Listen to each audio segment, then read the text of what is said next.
A big shout out goes to Ground News for sponsoring this video. During all of the manned Apollo moon missions, just one engine was classed as so critical that even the most insignificant or minor alterations had to be signed off by the very highest management in NASA. That engine was the lunar ascent engine that lifted the ascent module from the lunar surface to orbit and rendezvous back with the command service module. This was considered to be the most critical part of the entire operation because if that engine didn't start or failed in some way, then there would be no way to rescue the crew. And yet with so much weight of responsibility on it, it was the only engine that was not live fired as a complete unit prior to being fitted to the lunar lander. So how did something so critical have no test run prior to installation? Something that was done with virtually every other single component and system on the Saturn rocket and lunar lander.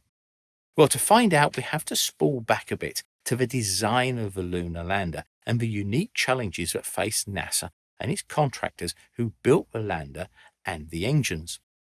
When John F. Kennedy announced the manned moon missions in 1962, the US had about 15 minutes of experience in orbit, let alone getting to the moon, and no one quite knew how they were going to land men on the moon and get them back again. Many, including Apollo leader Wernher von Braun, suggested landing one large rocket, but one man, NASA engineer John Houbolt, suggested that it would be far too large and carry far too much unnecessary weight. His idea would be to split the larger rocket into two, where the command service module would remain in orbit and a smaller, lighter lander would descend to the surface and then return to rendezvous with the orbiting spacecraft before returning back to Earth. Few people thought that Houbolt's idea was serious, and he felt that he couldn't compete against von Braun, even though he thought it was the only way that it would work. In the end, he wrote to Robert Siemens, NASA Associate Administrator, to get a fair hearing. After the meeting in which both the single rocket approach from von Braun's team and Houbolt's lunar orbital rendezvous method were openly discussed, von Braun surprised everyone and chose Houbolt's idea over his own, and was now convinced that it was the only way to land and return from the moon. The contract to build the lunar lander was issued to several aircraft companies, but was won by Grumman Aircraft, the company which had built many planes for both the US Navy and Air Force and was the last major contractor to join the Apollo program. Grumman had been working independently on the lunar lander for some time, and as such showed the best ideas to get the job done. Their lander advanced Houbolt's idea of a single lander and created a two-stage craft that would descend and land on the moon, and then a smaller, lighter ascent section would take off and leave the bulky descent section behind. Many people thought that they were a bit out of their depth in creating a vehicle which had never existed before to go to a place we'd never been before and would only be tested to its fullest extent when it was actually performing the landing and takeoff from the lunar surface. But Grumman used their aircraft experience to build what they thought would be the best way to get the job done. While Grumman was building the lander, they would subcontract the descent engine to TRW and the ascent engine to Bell Aerosystems. This two-part lander came about because of the need to save weight. The whole Saturn V was a bit like a set of Russian dolls, with the largest, heaviest parts being discarded after they'd been used, and the remaining sections getting smaller and lighter and needing less fuel, with just the tiny command module returning the crew to Earth with a parachute into the Pacific Ocean. And nowhere was this more critical than during the descent to the moon and the ascent from the surface back to orbit. The less weight that could be carried, the smaller the engines would need to be, and the amount of fuel required to do the job. Now, while Apollo's ascent engine was keeping Grumman awake at night in the 1960s, Boeing have got their own modern-day nightmare with the Starliner, which took 2 astronauts to the ISS for an 8-day stay on the 5th of June, but they may end up being stuck there until 2025 because of issues with the Starliner's manoeuvring thrusters. With stories like that in the 24/7 news-driven world that we live today, claims, counterclaims, and a host of conspiracy theories make it difficult to get to the truth. And this is where ground news can help you see through the noise of all the competing stories. Ground News is an app and website developed by former NASA engineer Corp that gathers news information from over 50,000 sources, but more importantly, it shows who the sources are, their political leaning, and who owns them. Let's get back to the story about the stuck astronauts and see how different media organizations are reporting the story. On the right, you can see the coverage details, the number of sources, and how recent the updates are. Then the political bias of those sources, left, center, or right-leaning. Here they are mostly center biased. Below that is the factuality score, which is high at about 80%, and who owns the source. Here they are mostly media conglomerates. Just click on any of the sources to see the article, or you can look to the left of the page to skim the headlines of the articles to see how each source is framing the news and go to the article from there.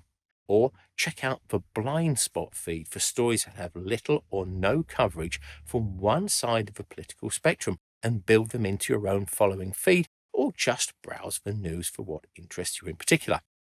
To find out more and access data-driven information from around the world, go to ground.news/droid. The link is in the description below.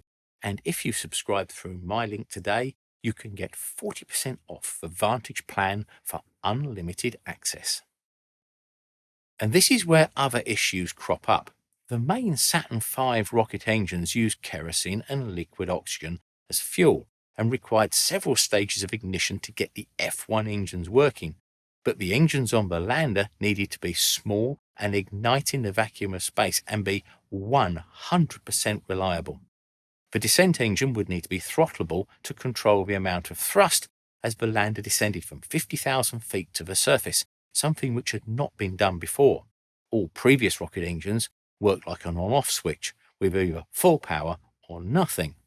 The descent engine of the lunar lander will also work as a backup in case of a failure of a command service module engine, which is exactly what happened in Apollo 13 after an explosion of an oxygen tank. The ascent engine didn't need to be throttleable, but it would need to be as light as possible and again 100% reliable.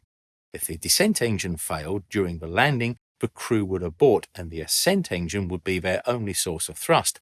If it failed to ignite or had a problem, then the crew would be lost on the moon. The most reliable way to start a rocket engine in space at the time was to use hypergolic fuels. These use fuel and oxidizer which combust on contact with each other. No other ignition source is required and they will work every time, even in the vacuum of space, and it's ideal if you want to guarantee the engine starting. The only problem is that these are not only highly corrosive but also highly dangerous to humans and almost every other living thing. You've only got to see the warnings on the side of the containers of the aerosine fuel. A 50-50 mix by weight of hydrazine and unsymmetrical dimethylhydrazine and oxidizer dinitrogen tetroxide. These were also used in the Titan II ICBM rocket engines in the late 1950s. But the design of the ascent engine was actually incredibly simple. There were literally just a couple of valves which allowed the fuel to flow into the combustion chamber, and a helium pressurized fuel system did away with the need for any pumps or turbines. Although the engine was actually very simple, because of the fuel used, everything had to be just right. Minor changes and modifications made a very big difference to the performance of the engine, and one of the main problems that showed itself was the combustion chamber instability, not unlike the issues that the Rocketdyne F1 engines had. In the mid-1960s, Bell Aerosystems developed the ascent engine, but had continuing issues with instability, which could lead to the engine failing. Despite numerous changes to the injector plate to try and make it more stable, they just couldn't get it to work right, or created issues with other parts of the engine, such as the erosion of the ablative coating on the nozzle. The weight of the ascent module was also growing due to extra demands, which meant that the ascent engine either had to put out more power or burn for longer, both of which would cause an issue. During ground testing, it was found that the fuel and oxidizer were so corrosive that the engines had to be completely rebuilt after each test. This meant that for the engines of the lunar lander, they could not be live fired before they were fitted. All they could do was test run them to make sure the design worked, and then build new ones as best as they could, and then hope everything worked as expected. Testing could only be done at the White Sands test ground because of its remote location. If any spills of the fuel occurred, the red-coloured vapour could be seen, and if the wind was blowing in the direction of the base, it would have to be immediately evacuated. The fuel was so toxic that even 5 parts per million was considered to be very hazardous and could cause serious damage to lung tissue, eyes and skin, as well as its carcinogenic nature. As we said before, the design was actually very simple. There was very little to go wrong, providing everything was built as specified and the components tested before the engine assembly. The fuel and oxidizer were held in separate tanks, and only when the ignition was required would high-pressure helium be forced into the tanks, causing the oxidizer and fuel to flow to the engine. This would happen just before the fuel valves in the engine would open to allow the fuel and oxidizer to mix in the combustion chamber and ignite. Although things were going okay, issues with the injector plate made by Bell forced Grumman to bring in Rocketdyne to create their own version of the injector plate as a backup, in case Bell couldn't fix the issues and time was running out if they were to launch on schedule. By May 1968, continuing tests had shown that the Rocketdyne injector plate was actually more suitable, so the engine would be built by Bell using the Rocketdyne injector under direction of Grumman, but by September 68, NASA directed Rocketdyne to assemble the ascent engine with the Rocketdyne injector plate, leaving Bell to supply the parts only. Only testing in a real space environment would prove if all the work they had done had been worth it, and on Apollo 9 and Apollo 10, both the descent and the ascent engines performed as expected with no unforeseen issues, leaving the way open for Apollo 11 mission to put the first men on the moon on July the 20th, 1969. With exceptional attention to detail and with the saying, failure is not an option above them, Grumman, Bell and Rocketdyne succeeded in creating 100% reliability in the most hostile environment humans have visited. It will be interesting to see if their successors can do the same in adapting the more conventional methane LOX engines for the new moon race that is now underway, now that hypergolic fuels have been removed from the missions. So thanks for watching, and I hope you enjoyed the video, and a big thanks go to all of our patrons for their ongoing support.